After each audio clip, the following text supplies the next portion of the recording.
आज हम लोग त्रिभुज के एक्सरसाइज 6.3 को सॉल्व करने जा रहे हैं।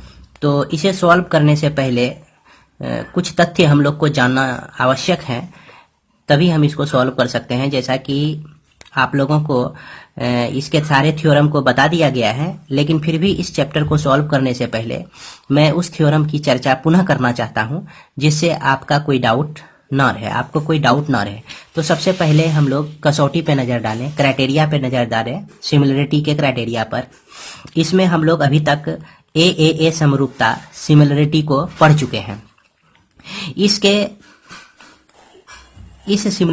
सिमिलरिटी इस समरूपता के आधार पर हम यह देखते हैं कि अगर दो त्रिभुज का संगत कोण बराबर हो, यानी कि करस्पॉन्डिंग एंगल बराबर हो। संगत कोण कहने का मतलब कि ए डी के बराबर हो, बी ई के बराबर हो और सी एफ के बराबर हो। तो इस स्थिति में यह दोनों त्रिभुज जो होता है, यह दोनों ट्रायंगल जो होता है कन्ग्रुएंट होता है, माफ करेंगे, यह दोनों त्रिभुज जो होता है समरूप होता है, यानी कि सिमिलर होता है।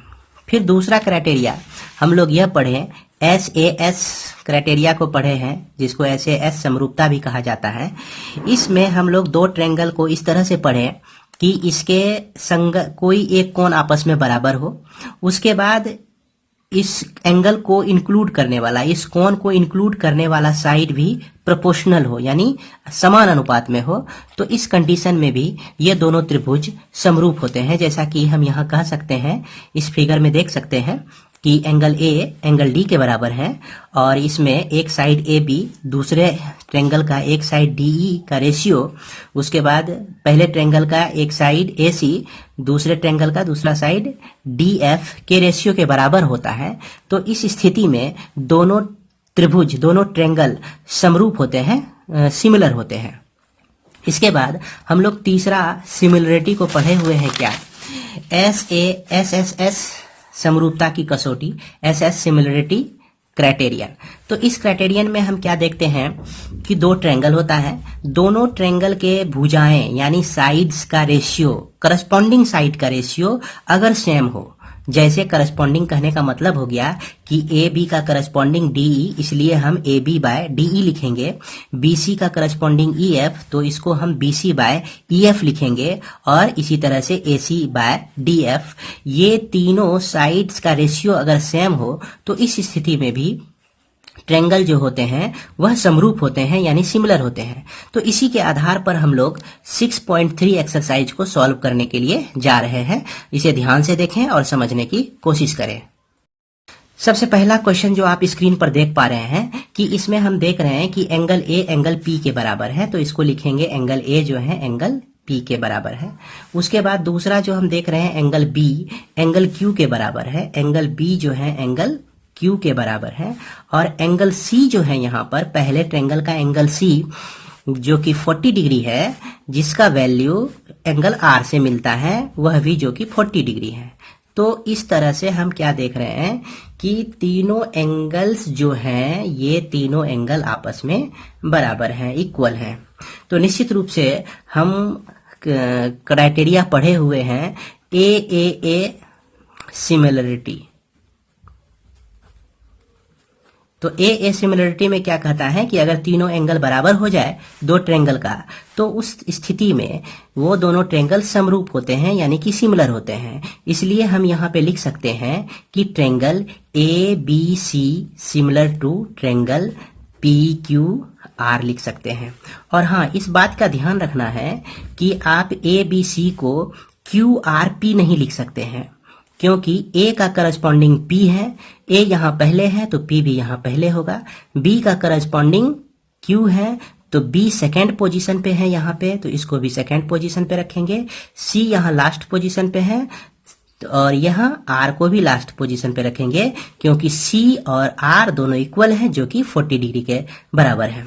अब दूसरे क्वेश्चन में हम लोग यह देखेंगे कि यहाँ देख रहे हैं कि इस ट्रायंगल में साइड का लेंथ दिया गया है, इसका साइड का लेंथ 2 और इसमें 645 और इसमें 2.53। तो हमें यह देखना है कि इसका रेशियो किस स्थिति में बराबर होता है। तो 2 3 टाइम्स हमारा 6 आता है और 2 2 टाइम्स हमारा 4 आता है। उसके बाद 3 जो है 3 टाइम्स 5 नहीं आता है, 3 जो है 3 टाइम्स 4 नहीं आता है। तो इस स्थिति में हम इस तरह से इसको एडजस्ट करेंगे ताकि इसका रेशियो हमेशा सेम हो, यानी कि हम डिवाइड करें तो सेम आ जाए। यदि हम 4 को 3 से डिवाइड करते हैं तो 2 आता है, सही बात है, यानी कि इस साइड को इस साइड के करस्पॉन्डिंग या संगत कह सकते हैं। अगर 4 को हम 2 से डिवाइड करें तो भी हमारा 2 ही आता है, और 2.5 को डिवाइड करेंगे 5 से, 5 को डिवाइड करते हैं 2.5 से, तो इस स्थिति में भी हमको 2 ही प्राप्त होता है। तो इसलिए हम यहाँ पर कह सकते हैं कि ए बी जो है साइड, ए बी किसके करस्पॉन्डिंग में है, आपका क्यू आर के करस्पॉन्डिंग में है। अब बी से हम चलें सी तक, बी से चलते हैं सी तक, तो बी से सी तक चलें और इधर आर से पी तक चलें तो हम 2.5 और ये 5 का रेशियो हम देख रहे हैं कि 5/2.5 2 ही आता है, इसलिए बी सी को करस्पॉन्डिंग हम कह सकते हैं आर पी के कह सकते हैं। और यह सी से अगर ए तक पहुंचते हैं, अब जैसा कि हम पी से आर से पी तक पहुंच चुके हैं और पी से फिर क्यू तक पहुंचे हम, तो इसका जो वैल्यू है आपका 6 और इसका वैल्यू 3, तो इस दोनों का जो रेशियो आता है वह 2 आता है। 6/3 करें तो 2 आता है, या 3/6 करें तो 1/2 आता है। तो इस तरह से हम देख रहे हैं कि इसका रेशियो हमेशा इक्वल हो रहा है। और इस स्थिति में बाय किस क्राइटेरिया से हम इसको कह सकते हैं similar, SSS criterion of similarity से हम यह कह सकते हैं कि ट्रेंगल ए बी सिमिलर, और ट्रेंगल तो क्यू आर हम यहाँ पे लेंगे, ए बी के बाद सी लेते हैं तो सी के करस्पॉन्डिंग में पी है तो पी, इस तरह से यह दोनों ट्रेंगल हमारा सिमिलर हो जाता है। उसके बाद अगले फिगर 3 में हम देखते हैं क्या कि यहाँ 3 2 जा 6 तो 1/2, अगर 3/6 करें तो 1/2 आता है। अगर हम 2/4 करें तो 2/4 करें तो यह भी 1/2 आता है। लेकिन 2.7/5 करें तो 2.7/5 करें 2.7/5 करें तो यह जो है हाफ के बराबर नहीं होता है। इस तरह से हम क्या कह सकते हैं, नॉट सिमिलर ट्रेंगल। उसके बाद यहाँ पर हम और एक कोशिश करते हैं और किसी साइड का लेंथ लेकर दूसरे साइड से कंपेयर करने की कोशिश करते हैं, अलग अलग रेशियो को लेकर हम चेक करने की कोशिश करते हैं यहाँ पे कि हर एक स्थिति में यह बराबर आता है कि नहीं, इसका रेशियो बराबर आता है कि नहीं। अगर इसका रेशियो बराबर नहीं आता है तो हम उस कंडीशन में कह सकते हैं कि यह जो ट्रेंगल है यह सिमिलर ट्रेंगल्स नहीं है। क्वेश्चन नंबर 4 में जैसा कि आप देख रहे हैं कि इसमें एक एंगल 70 डिग्री दिया गया है, तो दूसरे ट्रेंगल में भी एक एंगल 70 डिग्री दिया गया है। तो इसके एडजेसेंट साइड क्रमशः 2.5 और 5 दिया गया है, इसमें 10 और 5 दिया गया है। अगर हम this side by this side करें तो हमको मिलता है 5/10 करें तो हमको मिलता है 1/2। अगर 2.5/5 हम कर दें, डिवाइड कर देते हैं तो यह भी मिलता है हमको 2/2। तो इस तरह से हम देख रहे हैं कि एंगल M जो है यह किसके बराबर है, एंगल Q के बराबर। उसके बाद M से लेकर N तक जो कि करस्पॉन्डिंग है आपका Q से R तक जिसका वैल्यू की 1/2 आता है। उसके बाद M से L, अगर M से हम L की तरफ बढ़ते हैं तो इस साइड का करस्पॉन्डिंग हो जाता है Q से R के तरफ। इस तरह से हम देख रहे हैं कि एक एंगल जो है और दो साइड प्रोपोर्शनल है, इंक्लूडिंग साइड प्रोपोर्शनल है। तो इसलिए हम इस दोनों ट्रेंगल को क्या कह सकते हैं, यह दोनों ट्रेंगल जो है हमारा सिमिलर है। इसको हम लिखेंगे MNL similar to triangle QRP, इस तरह से हम लोग लिख सकते हैं। उसके बाद हम लोग चलते हैं क्वेश्चन नंबर 5 में। क्वेश्चन नंबर 5 में आप देख रहे हैं कि इसमें एक एंगल तो दिया गया है, एंगल A इसमें हमारा दिया गया है और एंगल F दोनों इक्वल हैं जो कि 80 डिग्री का है। और इस दोनों ट्रायंगल की को अगर ध्यान से हम देखें तो इस एंगल का एडजेसेंट साइड का वैल्यू हमारा दिया गया है और इस ट्रायंगल में एडजेसेंट साइड का वैल्यू नहीं दिया गया है। एक वैल्यू दिया है और दूसरा वैल्यू नहीं दिया है। तो क्लियरली अगर यहाँ पर यह जो है हमारे क्राइटेरिया को फुलफिल नहीं करता है, समरूपता की कसौटी को पूरा नहीं करता है, इसलिए यह जो है नॉट सिमिलर हो जाएगा। यह सिमिलर ट्रायंगल नहीं है। ओके, इसके बाद हम लोग आगे का क्वेश्चन देखेंगे। आगे क्वेश्चन नंबर 6 में जैसा कि हम देख रहे हैं फिगर, तो इसमें हम एक एंगल 70, दूसरा एंगल 80 दिया गया है और इसमें भी एक एंगल 80 और दूसरा एंगल 30 दिया गया है। तो किसी भी ट्रायंगल में दो एंगल अगर हमको पता हो तो तीसरा एंगल हम लोग आसानी से निकाल सकते हैं। जैसे इसका वैल्यू जो है आपका 30 हो जाएगा, क्योंकि हम लोग जान रहे हैं एंगल सम प्रॉपर्टी से तीनों एंगल का सम 180 होना चाहिए। अब इस तीनों को आप ऐड करके देखेंगे तो यह 180 आता है।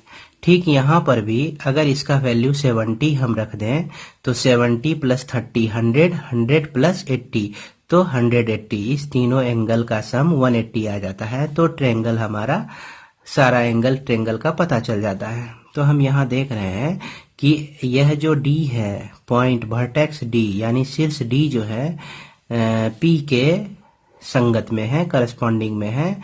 D के बाद E जो एंगल E जो है हमारा, यह किसके बराबर है? एंगल Q के बराबर, जो कि 80 डिग्री है। उसके बाद एंगल F लेते हैं जो कि 30 है। इसमें एंगल R जो है आपका 30 है और यह एंगल D और एंगल P इसको बना दें तो यह आपका 70 है। इस तरह से हम A सिमिलरिटी से देख रहे हैं क्या कि triangle DEF similar to triangle PQ और यह R। इस तरह से हम लिख सकते हैं।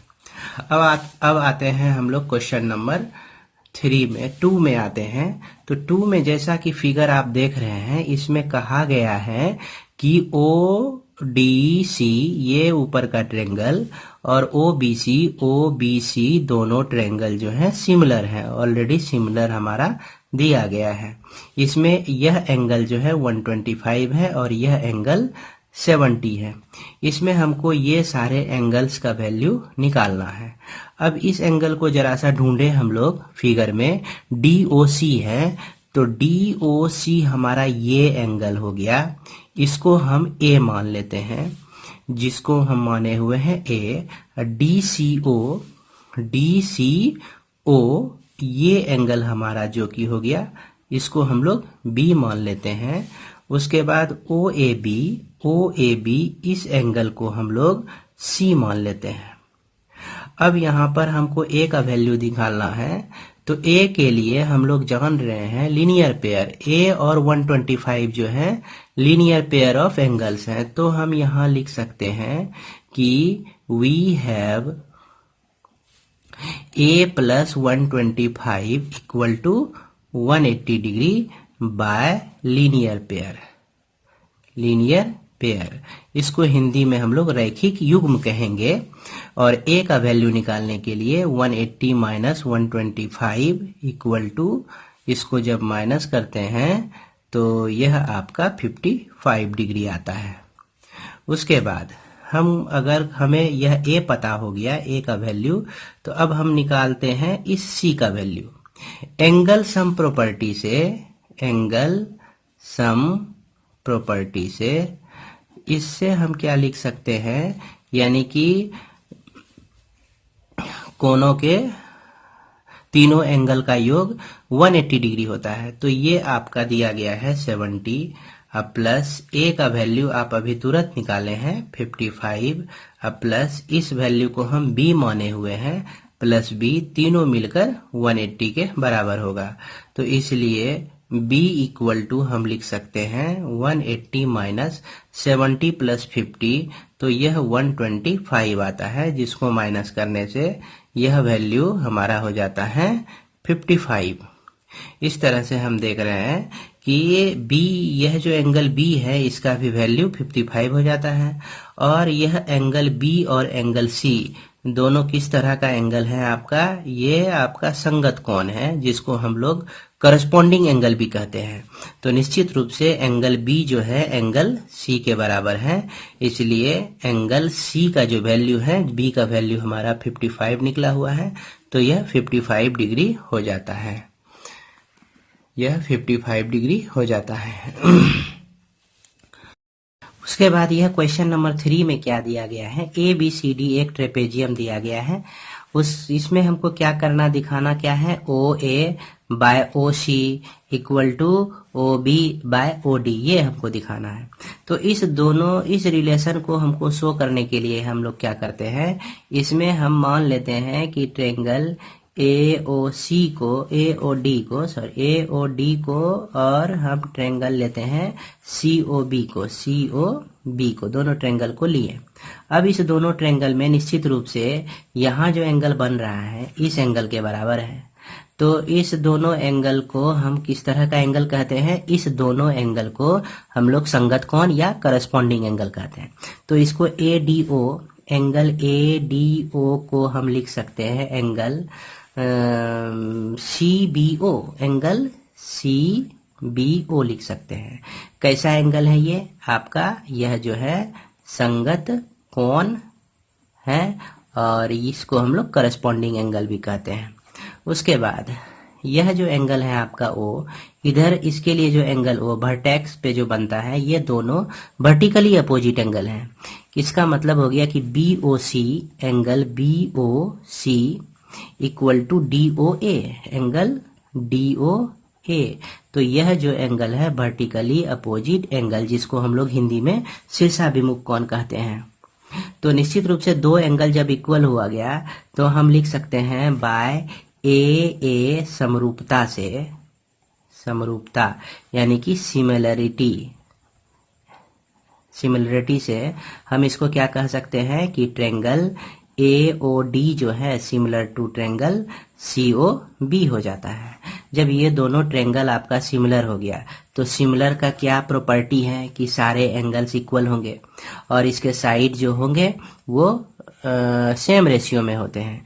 इसलिए हम क्या लिख सकते हैं, OA बाय क्या लिखेंगे, OC लिख देंगे equal to OD by OB लिख देंगे। अब इसी को थोड़ा सा अगर अरेंज करके हम लिखें तो इसको हम लिख सकते हैं OA बाय OC,